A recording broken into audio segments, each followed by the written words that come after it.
You know, if the Nintendo Switch Pro or the next gen Nintendo Switch or the Super Switch or the Switch 2 or whatever this name is gonna end up being comes true, I'd like to see some Switch Pro patches for some of these Nintendo Switch games. Nintendo Switch games like The Legend of Zelda Breath of the Wild 1 and maybe 2 if it doesn't come out by then. Hyrule Warriors Age of Calamity could really use it, and even third-party games like The Witcher 3 or maybe the new Doom. Some of these Nintendo Switch games could use some higher resolution and frame rates. What games would you like to see have a Pro patch?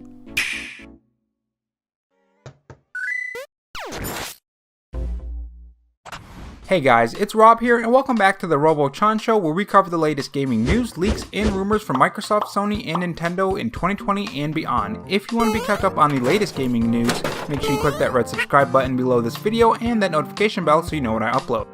And if you're interested, I have a Patreon, which link to that will be in the pinned comment along with my Twitter account.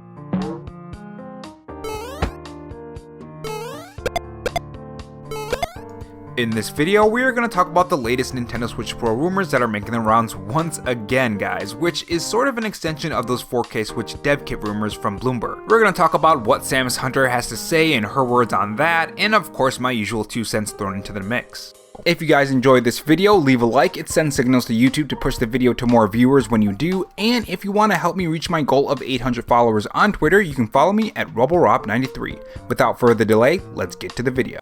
So the Nintendo Switch Pro is something that I personally think Nintendo could use for many of its games. While Breath of the Wild runs well on the Nintendo Switch, after playing it on PC, I can say that higher resolution and frame rate dramatically makes the experience much better. And this is from someone who used to be on the other side saying that we didn't need a Pro patch or better resolution or frame rate for these games. But not only for the players, but for developers too. There are a couple times I've seen articles for games like Monster Hunter Rise or Doom that say it was challenging to make these games or port them. I'm sure the developer would like more power to play with, so development on these games become much easier, and with more rumors coming up from Zippo saying that Bayonneta 3's development is having trouble, I wouldn't be surprised if later we find out this was due to the Switch's power. Which I love my Switch, but I also do love a stable frame rate and resolution. So when the 4K rumors of the Nintendo Switch Pro started popping up again, my hopes for playing these games and future Nintendo Switch games at a higher resolution and frame rate were back again. Now the initial report from Bloomberg says that 11 companies currently have Nintendo Switch dev kits. These range from smaller studios to bigger studios, but we didn't know which studios they were. Now that is until Zippo put out a potential Nintendo leak, and I want to state this is a potential Nintendo leak of information that could potentially be true. I know some of you guys do go into these things thinking they're true and they end up getting disappointed, so just know it's a potential Nintendo leak, which is why I have on the thumbnail potential Nintendo leak. I said the same thing with the Mario 35th games and the 2D Metroid games as well. But with that being said, this is what Zippo has to say. Speaking of which, while I obviously have nowhere near the scope of knowledge as Bloomberg does on the situation, I have heard one developer that has a NGS, which is the next gen Switch if you're wondering, dev kit, and that's Game Freak. From what I've been able to gather from talking, Game Freak are developing the next generation of Pokemon for the NGS specifically, so much so that Nintendo/Pokemon Company are pushing to have the next gen within the first 6 months of the system being on store shelves. Something that's never happened before. A Pokemon RPG in the first year of a Nintendo system is unprecedented, and it's a brilliant business move that will get droves of early adopters to buy the system. Now that is what Zippo has to say, but he isn't the only Nintendo leaker coming out with his own words about the Nintendo Switch Pro. Nate Drake has recently come out with his own info as well, and this is what he says. Since the Bloomberg article came out, I reached out to numerous contacts of my own to try to make sense of the information. We'll no longer be referring to as the Switch Pro. Based on the conversations I had, it's clear that there is a new Nintendo Switch hardware, but it's not clear to me how it's going to be positioned. I don't know if it's going to be positioned as a Switch 2 or a revision, but moving forward I will simply refer to it as the Switch 4K, because it does have 4K capability and that is going to be achieved with DLSS. Those facts are solid. There is substantial evidence backing this information and there's no reason to anticipate that is going to change anytime soon. So this is just more of the same of what we've been hearing over and over again. I'd say the only real new info that's offered here from both leakers is that Nintendo is doing a Switch 4K and it's still being rumored, which means it's still possible. With that that being said, the Pokemon part that Zippo was talking about piqued my interest. If a new Pokemon game is in development and it's for the next generation of the Nintendo Switch console, that would mean Game Freak is developing it right now while they were working on Pokemon Legends. Something I hope they don't be too split across and that doesn't affect Pokemon Legends, because I think Pokemon Legends is going to be a really fun game and a really different Pokemon experience that could potentially become one of my favorite Pokemon games if done right, just like Pokemon XD Gale of Darkness and Pokemon Coliseum. Those games kind of veered away from the Pokemon formula like Pokemon Legends is doing right now, and it became one of my favorite games, so I'm hoping the same thing can happen for Pokemon Legends. With that being said, knowing how big Pokemon is, it would make a lot of sense if they want to sell a lot of these consoles, especially after a new console just came out, and giving Game Freak a dev kit to make a Pokemon game and releasing it within the first 6 months of the console's launch is a very smart move, because it is definitely going to sell many units, just like they did with the Switch OLED and Metroid Dread. It's not like they released those things on the same day out of coincidence. But other than that, it's the same old. Some powerful next-gen Nintendo Switch is rumored to have DLSS and 4K. We have heard this a bunch of times, but circling back around to Zippo's words about Pokemon, he also mentioned Bayonneta 3, and that it was going through development trouble. If you guys remember, that was one of my concerns about the game, but interestingly enough, that's not the only game he mentioned. He also mentioned Kirby, the new Kirby to be more specific, and that according to him, it was in development for 5 years. Now this has caught the attention of Samus Hunter, who has their own thing or two to say about this, and this is what she says. Since the sites are already reporting Zippo regarding Kirby and has recently mentioned Pokemon, I tell you that this is completely wrong. The next Pokemon generation will be released on the Switch and not the next console, which is not scheduled for the first half of 2022, and I have some doubts for late 2022 as well. For late 2022, I'm referring to the new console. The new Pokemon games are for sure being announced early next year, likely February. Originally planned for late 2022, but it's possible that COVID delayed the game to a similar time frame to Legends. Now, if you ask me, I think any potential console for Nintendo will release in 2023 or early 2024, based on what Nintendo has done in the past with their 5 to 7 year lifespan of their handheld and home consoles. This would probably be that sweet spot, as the Switch will surely be selling less consoles by then, unless we get to see those sales keep going at this point, but I highly doubt it. It would be just perfect timing. I don't think we will be getting a new Switch in 2022 or late 2022. I think that is way too soon, especially with the Nintendo Switch OLED just being released. I think Nintendo would want to wait at least 2 years after that's released for announcing any big upgrades for the Nintendo Switch or any new console. In fact, I wouldn't be surprised if they release a Nintendo Switch Lite with an OLED screen before we get a next-gen Nintendo Switch, which is something I could see Nintendo 100% doing, especially if the Nintendo Switch OLED sells really well. If you guys notice, Nintendo is sticking pretty closely to the DS, DS Lite, and 3DS release timeline, but for the Nintendo Switch model. So I personally don't expect it until 2023 or 2024 at the latest. It also makes sense from a competitive standpoint as well. I'm sure there will be some crazy next-gen games on the PS5 and Xbox Series X, which I will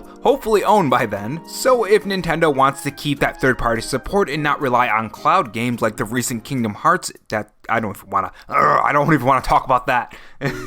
That just makes me really mad. We could have had Kingdom Hearts 1, 2, Dream Drop Distance, all these Kingdom Hearts games on a portable console, but no, we had to get the cloud version. This was not part of the script. I'm just revealing my anger on why Why do we have this on the Nintendo Switch? Why does it have to be the cloud version? I want to take Kingdom Hearts on the go again. Anyways, I'm getting off track here. As I was saying, if Nintendo wants to keep that... Can't even talk right. If Nintendo wants to keep the third-party support, then we need a Switch Pro. That's what I'm trying to say. But those are just my thoughts on the latest potential Nintendo leaks on the Nintendo Switch Pro. Tell me what you think about them in the comment section below. Do you think they are true or not? And what games would you like to see receive a Pro patch? And while you're here, it would be much appreciated if you left a like on the video if you enjoyed it, and dislike if not. It takes a couple seconds, and the content is free, and it goes a long way to help the video out and reach more viewers. And of course, subscribe if you haven't already. I try to upload daily to keep you guys updated on the news, but sometimes life happens. But so far so good. Thanks for watching, guys, and remember, stay safe, stay charged,